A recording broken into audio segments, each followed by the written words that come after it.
Thanks, Amy, for kind of taking us on the journey of where we got to. We understood that the community portrait of place was a really significant and important part of the donut model that we're working with. But data also has a really important place. It can be really powerful, it can be really impactful, but it has to sit within something. So for this to come at this stage, to sit within the community portrait of place and within all of the community work that CIVIC SQUARE had been doing prior to my having joined and throughout, it's been really great to see that this piece of data can't be misrepresented, it can't be misconstrued and misused, and also it's not boring, which sometimes data can be. And so to kind of go on the journey of how we got to the stage that we're currently at was that when I joined, we thought maybe we'd start with doing the two lenses, almost like the donut, the social foundation and the ecological ceiling. And we realized that there's so much that just isn't captured in that. And that's why obviously Deal have brought out the 4 lenses framework, because it allows for so much more nuance and integrity and depth and interaction, and that is so crucial to demonstrate. We live in a very interconnected and interdependent world, so having that breadth is so significant. And we hope that the neighborhood science, sorry, I'm trying to like change my flashcards whilst holding a mic. And we hope that our neighborhood science program will allow us to take some of this forwards in ways that are communal and with our neighbors.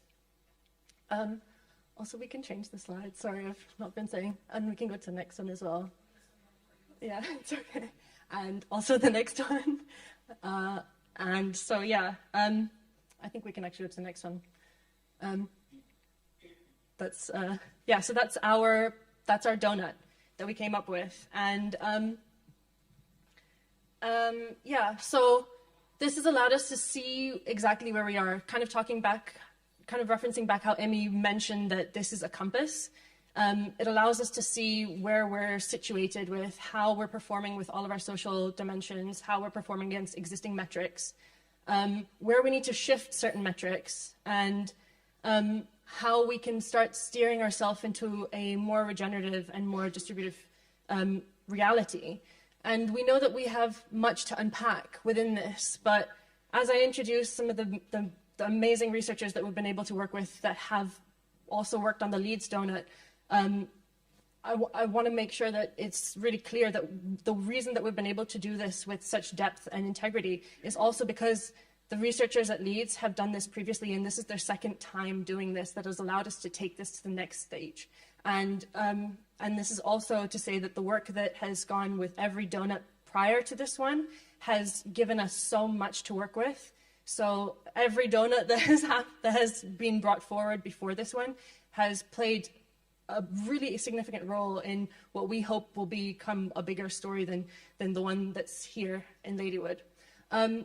So as I introduce Kat to start talking through the social local lens, I'd just like to encourage you to remember that we're telling you a story and the data is a part of it. And we have so much more that we'd love to share with you tomorrow in our deep dive of the methodology and the deep dive of everything that we've uncovered. So please enjoy our story. And with that, Catriona. Hello. Just as I've stood up, I can feel my heartbeat going doo-doom, doo-doom. So yeah, the first question on our journey is, how can all the people of Ladywood thrive? So this is the local social lens. And if we go to the next slide, to get into this lens, I'm going to start with a quote from the Donut Economics Action Lab. So every person has a claim to the essentials that support a thriving life, leaving nobody's voice unheard and no one's needs unmet.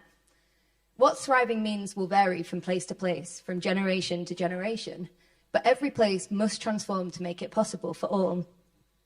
Now, this really speaks to the essence of what this lens is about. It's about exploring the different elements of thriving and what they mean in a place. In the context of Ladywood, what is our vision for thriving?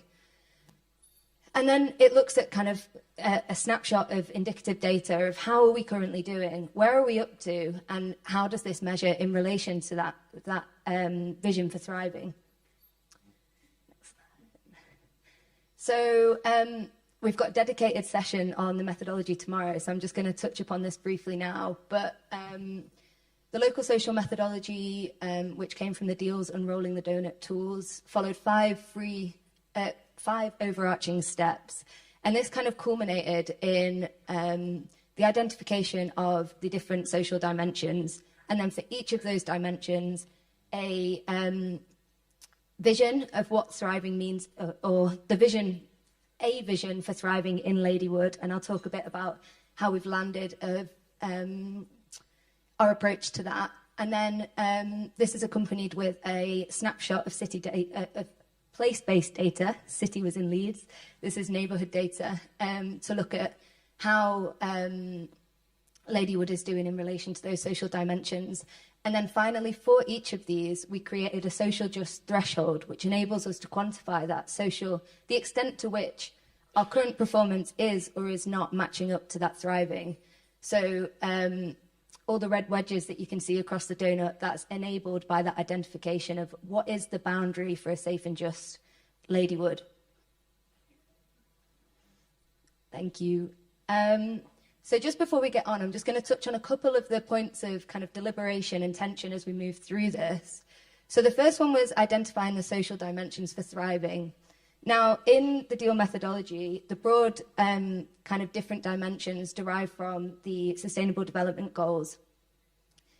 And for us, this provided a conflict with our vision for thriving, largely around kind of the dependency on development that is supported in the SDGs vision. And kind of that is based in the notions of industrialization and consumption and kind of the homogenized societal view of like what progress looks like. And this is something that in particular aspects of our work and a couple of the dimensions, it spoke out more loudly than others. So in the longer report, especially, we provided a critique of this and offered alternative framings for taking this work forward. But we do recognise that this is an incredibly important starting point for understanding and delving into what thriving means in a place. And then we also proposed an additional 4 dimensions, or 5 if you include the what else. So we've added access to nature, imaginations, everyday freedoms and play.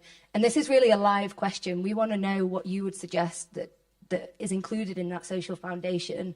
And these are the kind of conversations we really want to get into in depth tomorrow. So please join us for that. And then the second was establishing the local aspirations of thriving. So what does thriving mean in the context of Ladywood?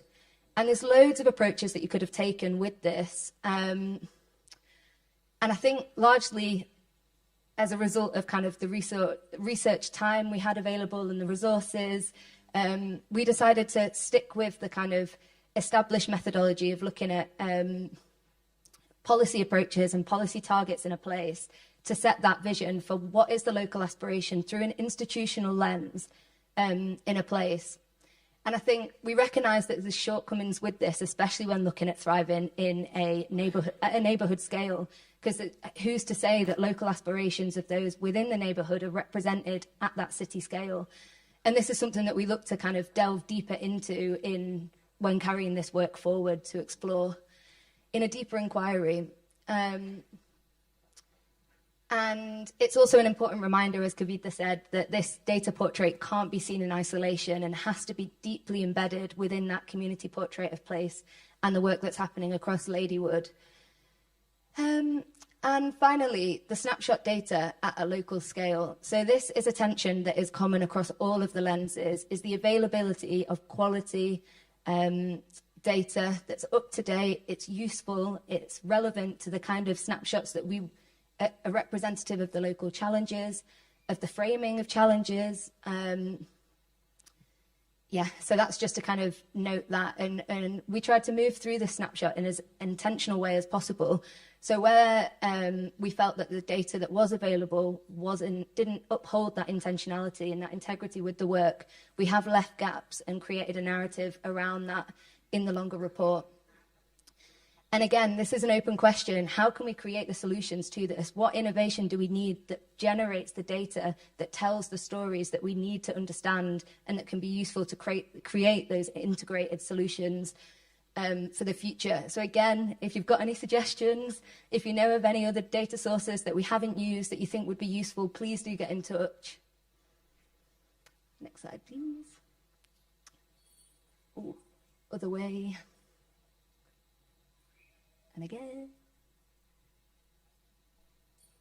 Okay, so this is what the local social lens looks like. Ooh, another thing. This one. Let's just check. Yeah, that works. So this is what the local social lens looks like. Hopefully you've got copies in your hand now, so do take a look. So, I'm well behind on my notes now.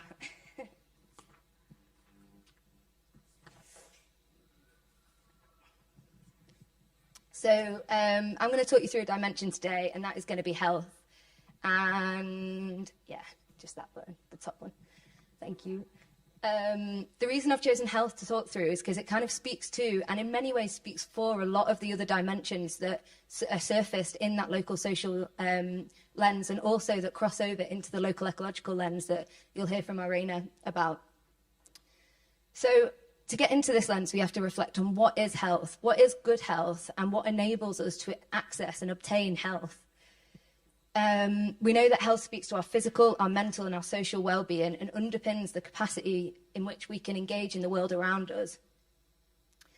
And therefore, this is a fundamental component of what it means to thrive, both on an individual and a collective level. So typically, health is perceived as a personal responsibility. It's individualized through treatment, through prescription. But we know that health goes beyond this, beyond our personal behaviors, choices, and beyond our biological makeup. It's underpinned by systemic factors in our environment, such as, whether we have access to adequate housing, nutritional food, access to health resources, access to community, to clean air, to restorative green natural spaces, and so many more things that without these different elements and structural support in our lives, we don't have the agency to obtain good health. So our framing really builds on the pioneering work of Centric Lab, who you can hear a micro lecture from tomorrow, and other visionaries working in health justice. That,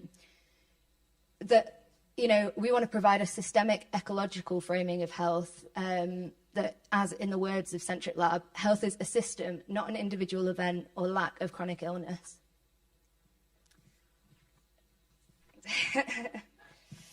So, to our snapshot findings, in line with this framing, we adopted the Birmingham City Council vision that, I forgot to say earlier, obviously a lot of policy kind of targets aren't set at that local level, they're set at that city-wide level, and we have used that, but as I said, future work will look at the representation of those and how they are represented in Ladywood on the ground. So the city target was Birmingham's residents will be experiencing a high quality of life, living within attractive and well-designed sustainable neighbourhoods. And this came from the Birmingham Development Plan. And we chose this on the basis that sustainable or well-designed and sustainable neighbourhoods should systemically, structurally support good health and support safe, harm-free environments. So in this dimension, we use the metric of Biological Inequity Index, which is otherwise known as the BII, pioneered by Centric Lab themselves, and I'll talk a little bit about the tool now. So the tool examines the data on environmental stresses in our environments, including air pollution, noise pollution, heat pollution, and light pollution, and combines these with measures of deprivation from the Index of Multiple Deprivation. And this together provides a broad indication and a scoring of the extent to which our systemic factors in our environments, in a place, could be driving poor health outcomes. Now, for us, this is an incredible example of the kind of purpose-built innovation that enables us to see things in a deeper way, and delve into the deep ecosystems that underpin just one dimension of the social foundation. And this really provides a kind of a basis to create and understand kind of the more proactive, comprehensive, holistic, preventative solutions that we can create in a place that fundamentally improves our environment and enables us to safeguard the health of both humans and non-humans, beyond humans. So in our snapshot, we found that in 2022, Ladywood has a median biological inequity index value of 16 on a scale of 0 to 20, where 20 is the highest level of biological inequity, meaning people's health is likely significantly impacted by their environment, and 0 being the lowest. So in comparison, or against our established threshold of a biological inequity score of 0, in which everyone's needs are met, where they are not experiencing any levels of stress from the environment they inhabit, we can see that Ladywood is falling significantly below this by around 80%. And when we compare this, well, first of all, that means that health outcomes in Ladywood are likely to be significantly negatively impacted as a result of their systemic environment. And when we compare this Ladywood score of 16 against the wider city score of Birmingham, 14, we can see that there are high levels of harm caused by our environments across the city, but that these are disproportionately affecting those in Ladywood. So to conclude, this dimension, and it tells the story of many of the other dimensions in the lens, that at present, Ladywood is falling significantly below their vision for thriving and below that safe and just space that enables all within Ladywood to thrive. So I'm going to pass over to Kavita again, who's going to talk about the extent to which Ladywood is or is not living up to its global responsibilities in respecting the well-being of all people worldwide.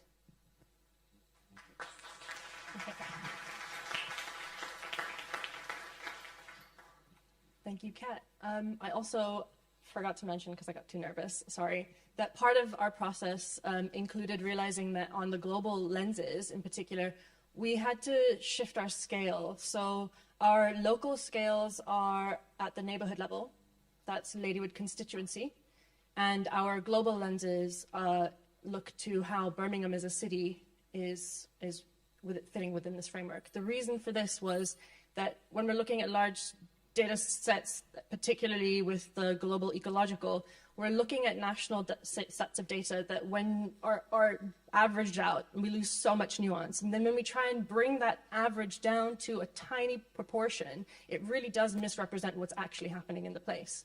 So we felt that that was an irresponsible representation of what Ladywood constituency and therefore our neighborhood would be performing against in reality. So that's important part of the story, sorry, I forgot to mention.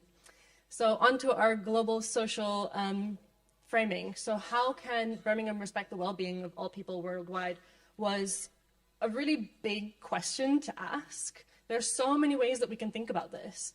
If we can go to the next slide, please. Yeah, we explored Deal's approach, and we tried a few things. We realized something wasn't quite sitting right for us. Something needed to be shifted. So instead of the methodologies that are written out in the Deal methodology, in where various other donut practices have found that this lens is the trickiest with that framing, we decided to ask the same inquiry question, which is how can Birmingham respect the well-being of all people worldwide, with context to each of the dimensions. And this led us to realizing that sometimes we could ask the same question with two different framings. So how, for example, we're talking about health in a second, how is the health and well-being of people in Birmingham impacting elsewhere, and how is Birmingham impacting the health of other people elsewhere? Those are two seriously different questions. How do we begin to start tackling how to answer them? We realized we had a moving target. We also had really, really intertwined cultural specificities that we had to honor as well. So, and going back to that point of data being intentional, we had to recognize what targets we were working towards. And we also realized when coming across some of the dimensions that the SDGs, as Catriona mentioned, don't necessarily serve for us to identify where we are performing against the vision of thriving that we hope to see. And in that vein, we decided to leave certain gaps out intentionally. The reason for this is we have a lot more to figure out. We know that some of the targets and goals that the SDGs lay out are also not necessarily in line with our vision to create a donut economic framework for our economies.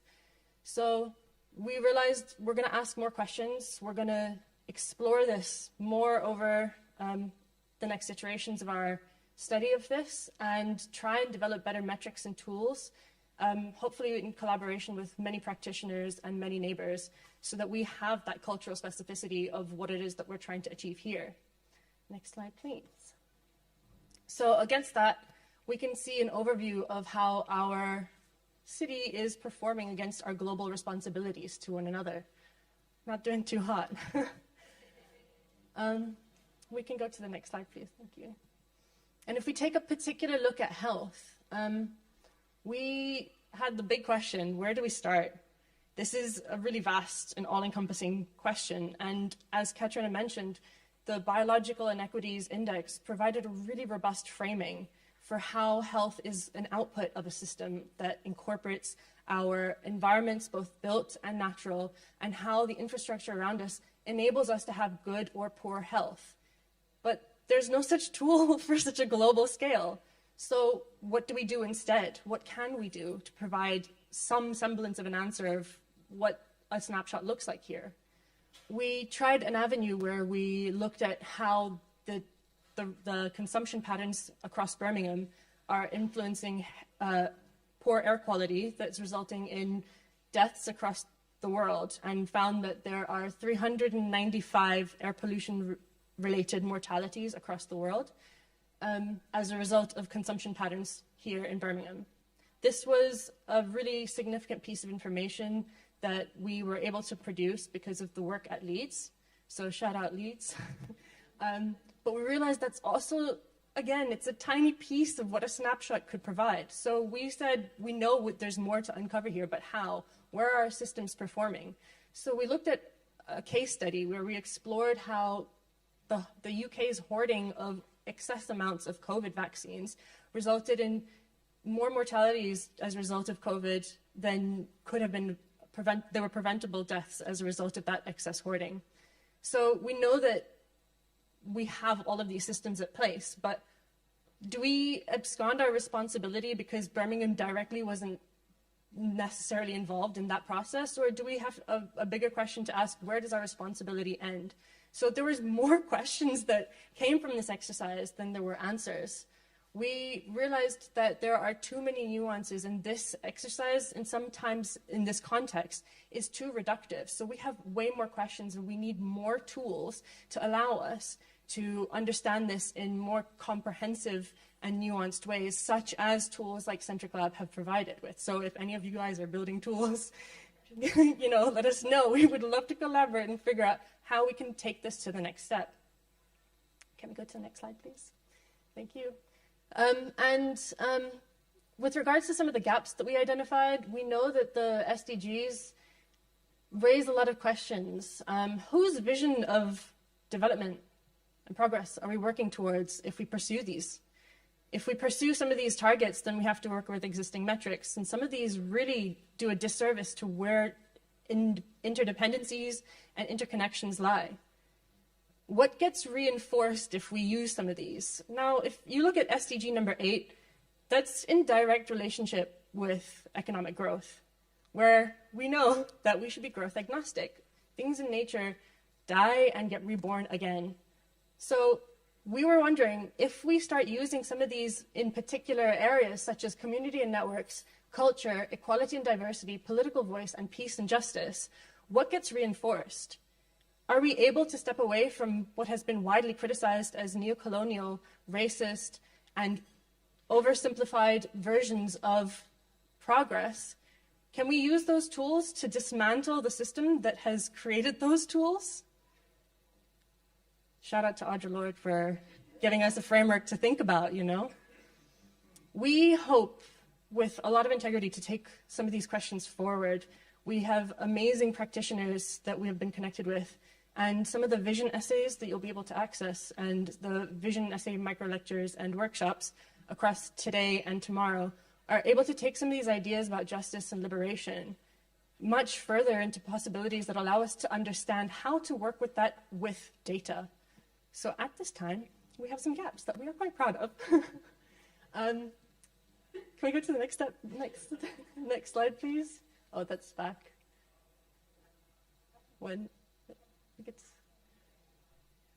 And with that, we know that we have some really amazing ways of moving forwards, and the local ecological is a great framework to start asking questions that are proactive and allow us to take the next steps. And Irena has done amazing work to showcase this, so I'll hand over to Irena.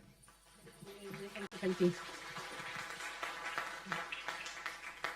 I'm going to stand here because we're going to change the framing a little bit, because we're going to talk about ecology now, not society.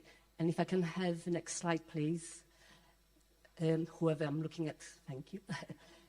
So the social lenses, examine our relationship between humans, between person to person, and our quest for justice, which is as old as humanity. But the ecological lens is quite different, because it looks at our relationship between people and nature and ecology. And not only does it look at this to actually learn how we've been using this gift, the ecology, it also asks us to completely rethink how our relationship. So this lens, I find it to have a very different narrative than the other lenses in the pack. I think it serves almost as a release of tension, because we have built up so much tension in the last 20 minutes. And ecology, especially on a local scale, is tangible. We understand it, we live it, we breathe it, we wash with it, we see it in the morning. So this is a really nice lens to be in. And I just want to tell you also that, because everybody has spoken much, much less than they said they would, I'll just indulge in telling you that I am not a researcher. I'm an architect and deeply interested in climate change. I'm a civilian who wanted to find a space within which I can make some contribution. It's a new field for me, and I think it's important for you to know, because I had to learn this subject as I was doing it. And I started learning it in Leeds, and this was an extraordinary opportunity to do it again. So the underlying principle of this lens is that all of the living environments have the right to flourish. And this is not how we are living at the moment. We are acting as owners of the entire planet, and we need to shift towards collaboration and partnership. So the lens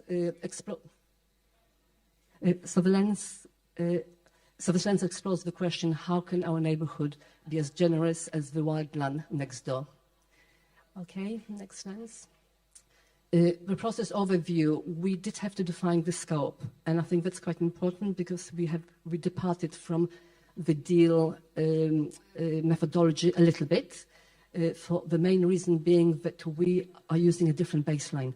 We have gone to the Millennium Ecological Assessment from 2005, which was the first time, it was commissioned by UN, the first time that we have attempted globally to start defining the kind of ecological services that we use. This is the first document. It's only about 17, 18 years old. And in there, they suggest that there are 4 types of services: supporting, provisioning, regulating, and cultural. We did not do this in Leeds. In Leeds, we just used the urbans: water, land, air, energy. Very, very different from Leeds methodology too. So this is the first change. And then also, when we start looking at dimensions, I think Deal calls them dimensions. It's the same as ecological services. There are something like 30 dimensions identified in this document, in Millennium Ecological Assessment. Deal identifies 8, so we settled in between somewhere. We settled for about 15. And the way we chose, and I'll just read them out because it's really important, it's like new knowledge, I think. Built and protect soil, house biodiversity, store carbon, decompose waste. That wasn't, the underlying ones are the ones which are new to deal methodology. Provide food, cycle water, harvest energy, cycle material, cleanse air, cleanse water, prevent flood, regulate temperature, support physical health, support mental health, share wisdom. Share wisdom is a very difficult one. We left out quite a few services because they are so complicated. May I just say that we had 12 days each to do this research. It has not been mentioned yet, but this is fast work. So we left some of the really difficult ones which we should be returning to, but also because we didn't think any data will be available. So things like pollination, medicinal services, genetic services, and many others left out, and we will need to go back to them. Next one, thanks. Okay, and very, very quick run through data, because this is new. Can I just say that this ecological work is new?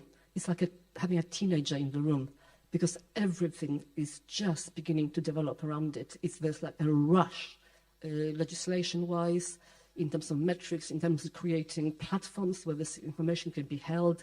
There's a massive intensity of activity around it, and the picture is changing all the time. So this really is a snapshot.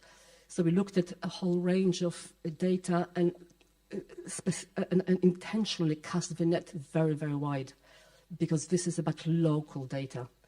And one of the key, key things that we found is that that kind of local data really doesn't exist. It needs to be harvested. And this is why it's so relevant to a community-led approach. So you can see there what we've had. I have to say academic papers are brilliant, but they're quite often out of date really quickly. And the work of civic organizations here in Birmingham is outstanding.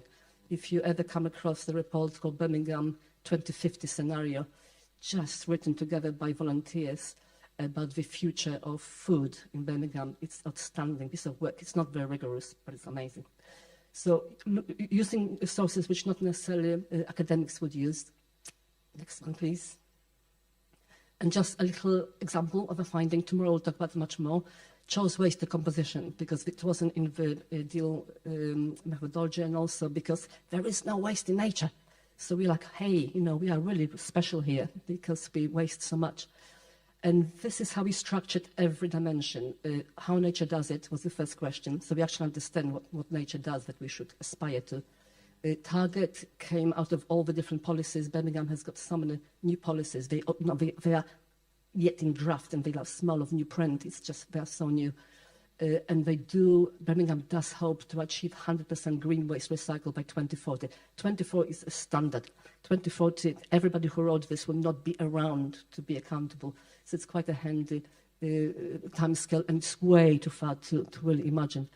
To be like nature replaces thresholds. We didn't think there were thresholds in this work, because the threshold really is to live within a single planet.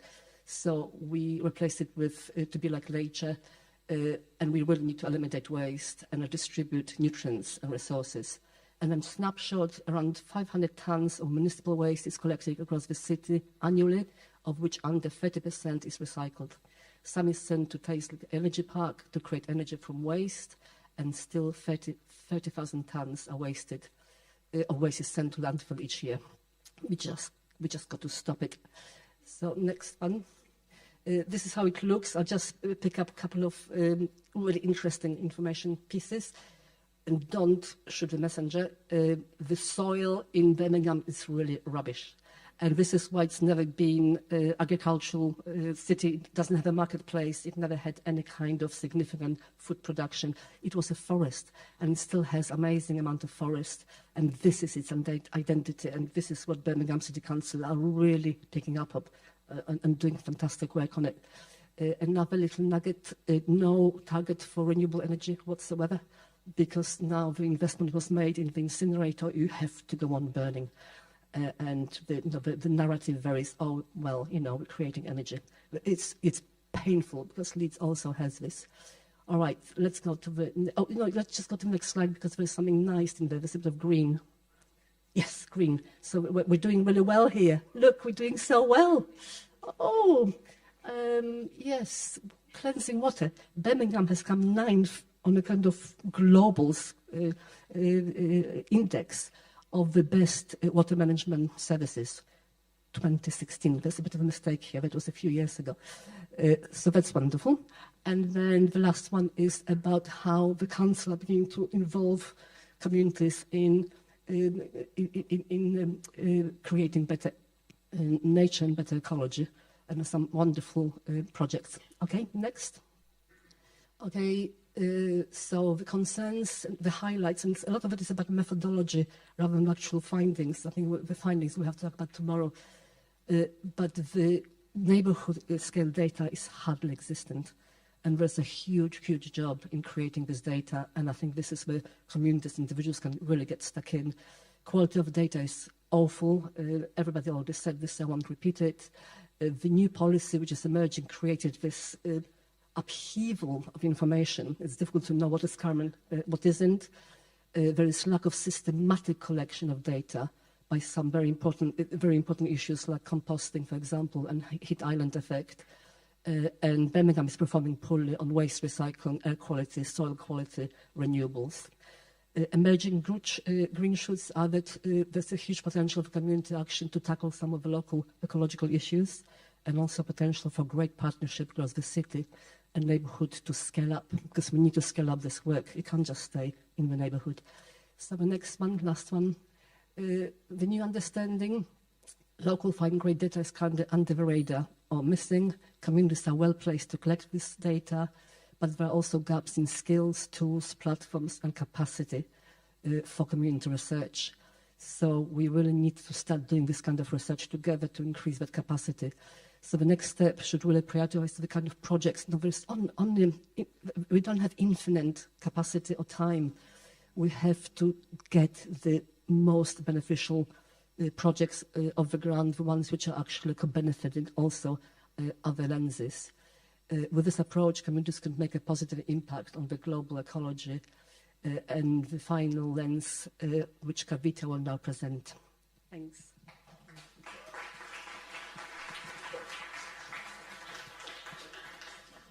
I really like this spot, actually. It's a good idea. Yeah, thanks, Irena, so much. So the next and final of our lenses is our global ecological lens, in which we ask the question, thanks Amy, in which we ask the question, how can Birmingham respect the health of the whole planet? So can we go to the next slide, please? We had an interesting methodology. It was largely spearheaded by the Deal team and Amsterdam, and it followed in the same process that many other donut economic portraits have outlined in the past, where we've looked at footprints. And this has largely been because we've been able to quantify that a little bit more effectively, thanks to the work of Andrew Fanning and his colleagues, where they've established thresholds. And those thresholds really allow us to quantify how we're performing on a scale that's not just global, because we know that our dimensions from this lens are largely identified by the planetary boundaries that have been identified by Earth system scientists at Stockholm Resilience Center. And each one of the dimensions in this lens allows us to explore interconnected and interdependent complex Earth systems. So things like climate change, it's one system of many upon which our planet depends to thrive and to live well, to support all of us and all of the other species. Some of these dimensions are still pretty understudied and have no planetary boundary that has been identified. That means we can't quantify how we're performing for some of them. But for the ones that we have done, we have gone through the process of identifying existing targets where there are some. We've identified indicators and thresholds where there are some. Indicators have sometimes been used with, because they're standardized, not necessarily because they're the best representation of that system.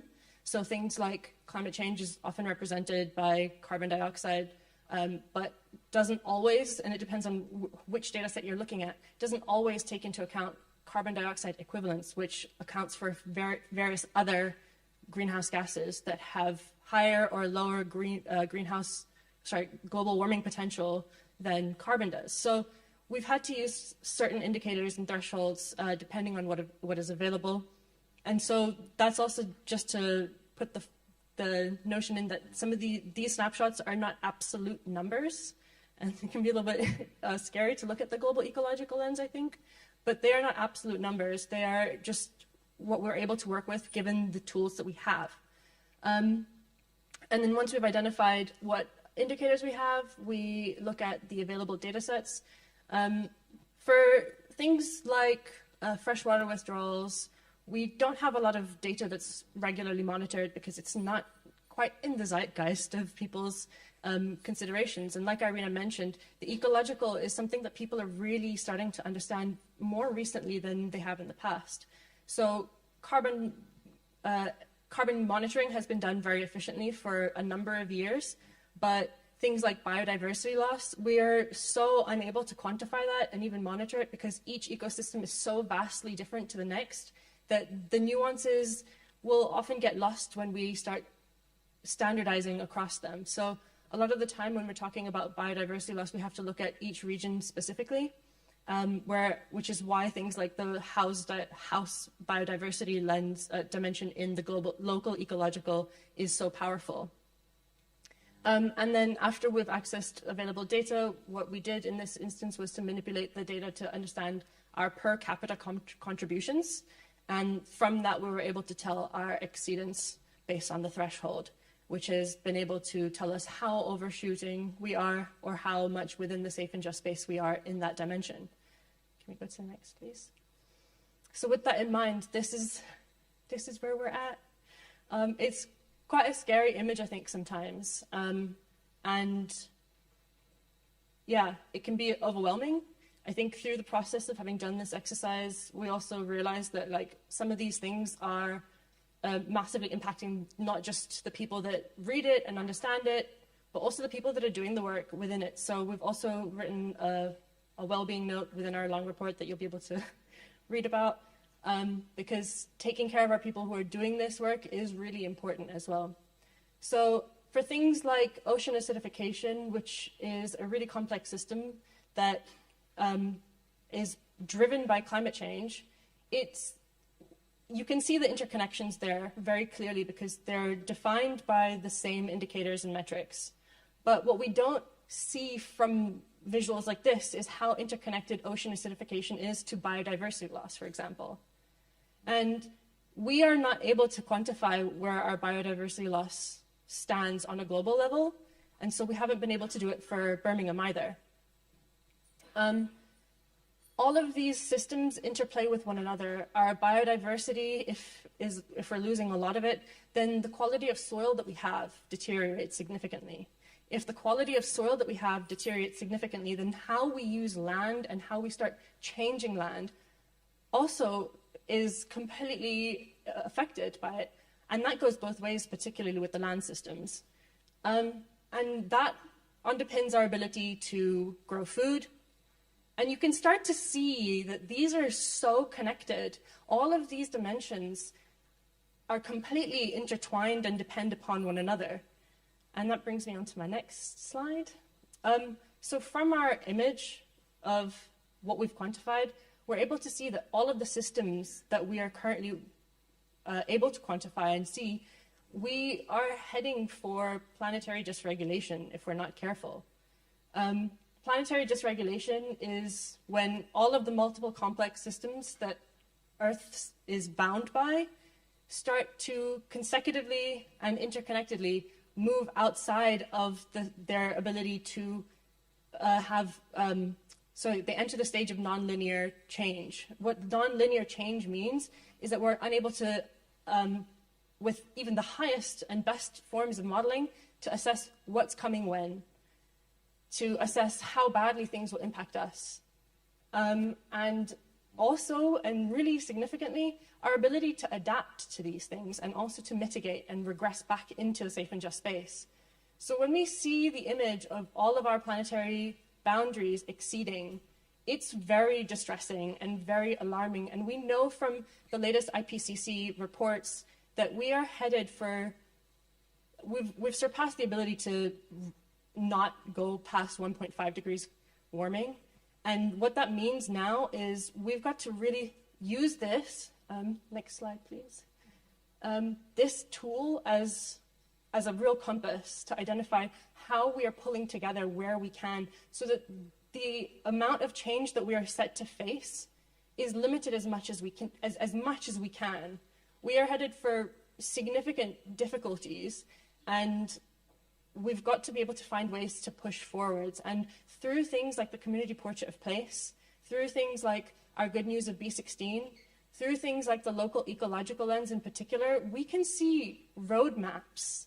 We can see that this compass is directing us somewhere if we listen to it, if we use it as a tool that informs us for our policy, for our legislation, for our redistribution of wealth so that we're protecting people who need to be protected, for loss and damages. We have a lot of work to do.